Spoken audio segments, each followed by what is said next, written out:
So whoever said that the Marvel panel at Comic Con was going to disappoint didn't know what they were talking about, because Marvel literally rocked that panel with all the announcement, with all the footage we got. So I'm going to talk about it all in this video. So let's get into it. So first, I'm going to start off with the two projects that are coming soon: She-Hulk and Black Panther: Wakanda Forever. And first, I'm going to start with She-Hulk and the trailer that was released.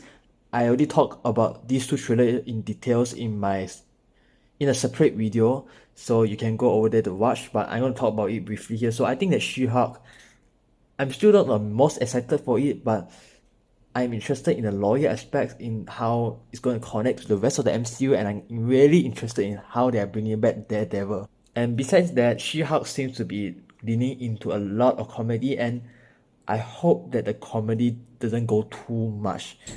And I already said how I think about too much humor and how it can affect a story, affect the stakes, so I hope that doesn't happen here.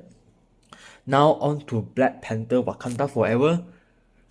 The teaser trailer was emotional, and it was a well done trailer, and it shows how T'Challa's family is trying to grieve, trying to move on, and at this time, there's a lot of things seems to be going on. Atlantis attacking, perhaps Namor having some sort of grudge against Wakanda. Seems to be a lot going on, a lot of power struggle there, and I think ultimately this movie has to honor the character T'Challa, honor Chadwick Boseman work on the character, and I think that from what the trailer showed us, I think that they are going to do a decent job at least, which I do hope they do a good job. But let's see. Anyway, I'm more looking forward to this movie than I was before now, so that's a good thing. Now I'm gonna talk about the Phase 5 roadmap that Kevin Feige announced at Comic Con. So we're gonna start with the first project of Phase 5, Ant-Man and the Wasp: Quantumania. And I'm actually really excited for this movie because first we're going to get to see Kang the Conqueror, and what is there not to be excited after seeing Jonathan Majors' performance as He Who Remains in Loki. And I'm really excited for this movie story-wise as well. It's after the blip, it's after Endgame. We get to see when Ant-Man is at, we get to see Ant-Man and his daughter relationship and all of that, and the Ant-Man movie was always sort of more fun than serious, and bringing in a character like Kang the Conqueror sounds really serious, like a serious threat, too serious perhaps for this kind of movie, but it depends how they do the story, and regardless, I'm still quite excited for this movie. So yeah, that's my talk on Ant-Man and the Wasp: Quantumania. And next, I'm going to talk about another TV series that I'm really looking forward to: Secret Invasion. So we're gonna get to see Skrulls infiltrating Earth, Nick Fury trying to counter all of that, and it's also kind of confusing project because the way we see Skrulls being depicted in the MCU, they are the kind of the good guys. So I'm not sure how Secret Invasion is going to work, but I am glad they are doing this in a serious format because the story concept is kind of too big to be handled in a movie. So I'm glad they are actually doing Secret Invasion like this.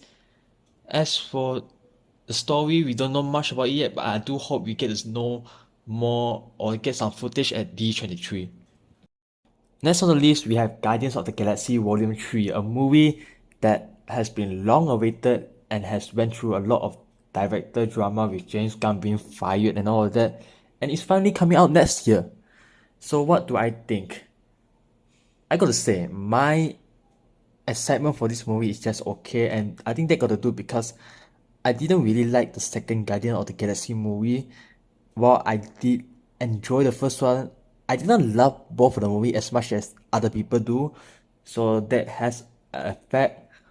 But regardless, I'm pretty interested and looking forward to watch this movie, and I hope that James Gunn can improve in this movie what that didn't work in the second movie. And next, I'm gonna talk about another Disney Plus series, Echo. So just to be clear, I have nearly zero excitement for this series because I didn't like Maya's story in Hawkeye all that much, and her character didn't really interest me. So the fact they are doing an Echo series was just surprising. But maybe I will have a change of my mind when I actually see some footage and get to know a bit more about the story. But as of now, I don't really have any excitement for Echo. And next, I'm going to talk about what is probably my most anticipated seasons of series next year, Loki Season 2. So, by now, if you have been following my videos, you have known that Loki is one of my favorite Phase 4 project so far. And the reason is Loki just brings that kind of mystery, thriller, kind of wacky aspect to the MCU with all the time travel, the multiverse stuff, and the scale of it is grand. Well, it still feels grounded with the characters and story at the same time. And season 1 did so great in the world building, in the character of Loki, in setting out all these multiversal rules, the rules of time travel. It did so much in just 6 episodes. And I'm hoping that season 2 can keep up that quality. And with that cliffhanger that season 1 left us off on, I'm definitely looking forward to this season. Next, I'm going to talk about a project that I've been pretty mixed on, the Marvels. So, I didn't like the first Captain Marvel movie. I mean, I thought it was okay, but I didn't love it. And when they introduced Monica Rambeau, or reintroduced Monica Rambeau character in WandaVision, I thought it was just okay. But then when I watched Miss Marvel, I fell in love with that show, so I'm pretty much going into the Marvels for Miss Marvel more than Captain Marvel herself. So that's where my excitement level is around for this movie, and maybe I'll have another change of mind when I actually watch the trailer and get the more of the story. But as for now, I'm more excited for Miss Marvel than I am for Captain Marvel and Photon. So yeah. And next we have Blade, a movie that has been talked about for a long time coming, and we finally got a release date. And my excitement level for this is pretty okay. I didn't read the comics, so I don't really know much about this character other than he's a sort of vampire hunter, and I'm pretty interested in watching them flesh out the supernatural side of the MCU. So yeah, I'm interested but not the most excited yet. And next, we have another project that I don't really care about, and it's a Disney Plus series too, I think, Ironheart. And I personally think that it's kind of time to move away from the Iron Man stuff, but there seems to be going back to this. But then again, based on the Wakanda Forever teaser trailer, Ironheart may have a different origin in the MCU. But then again, I know nothing about the project, about the character, so I don't really have any excitement for it yet. So that's where I'm at.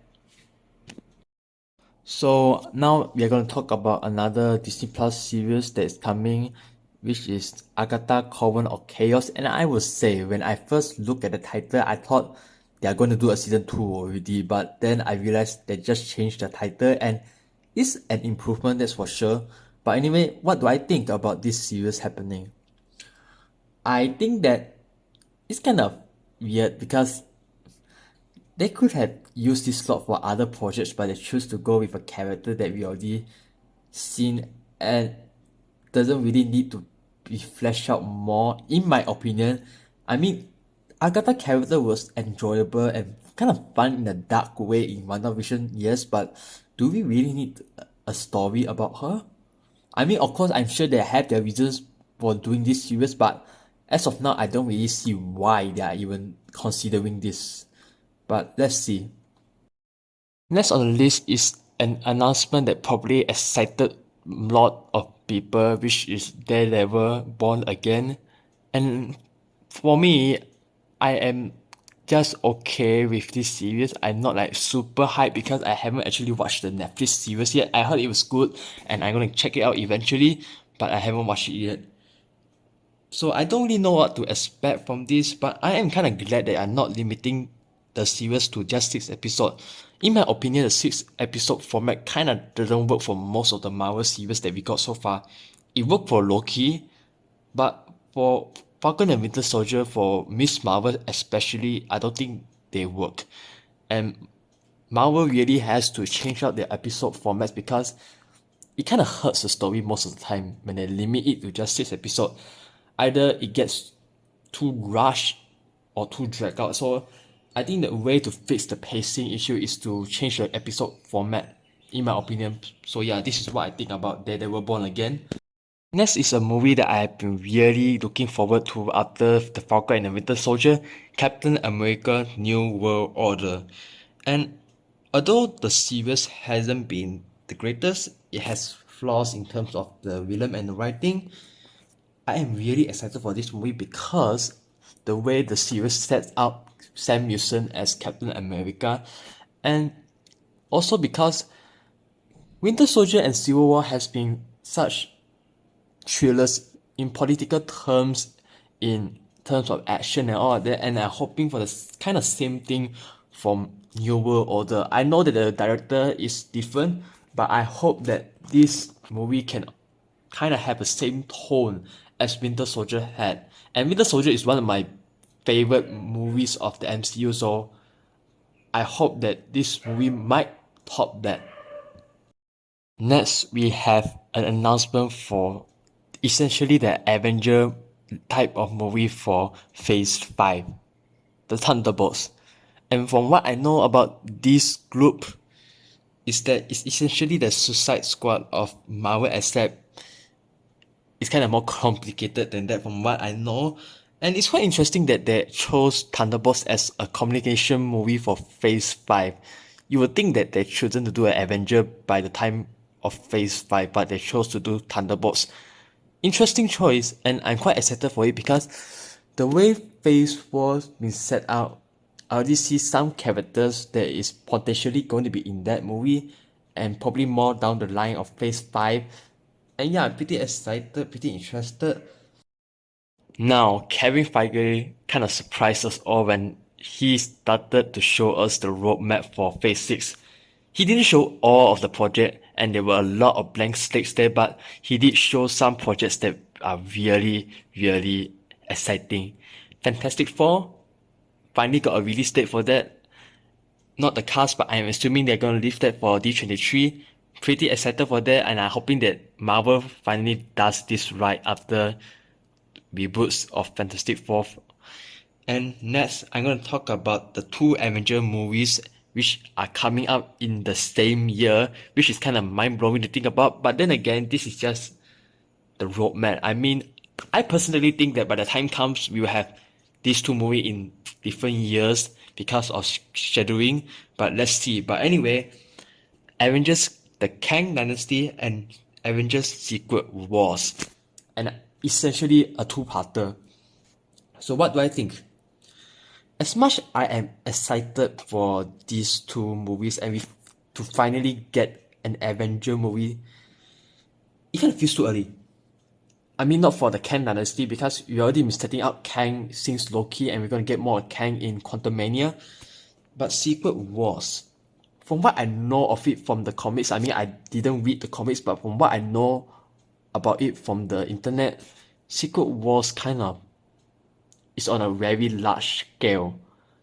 I mean, of course, the MCU doesn't have to necessarily copy or take everything from the comics, but if they are to do Secret Wars with all the multiverse stuff, they have to set things up well, and for them to actually do even a fraction of what the comic does, it kind of takes a lot, and it needs more build up, it needs more time in my opinion, because it's already 2022 and Secret Wars coming out in 2025. It just leaves us like 3 to 4 years perhaps.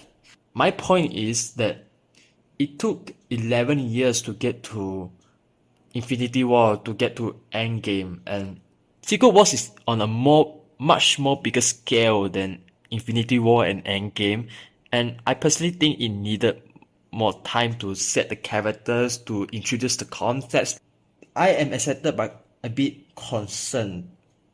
But overall, I'm really excited for the direction of the MCU to come. Phase 4, Phase 5, Phase 6, and I can't wait to hear what they have for D23 because if they release these projects announcement for Comic Con, I'm sure that Kevin Feige has much more exciting things for D23.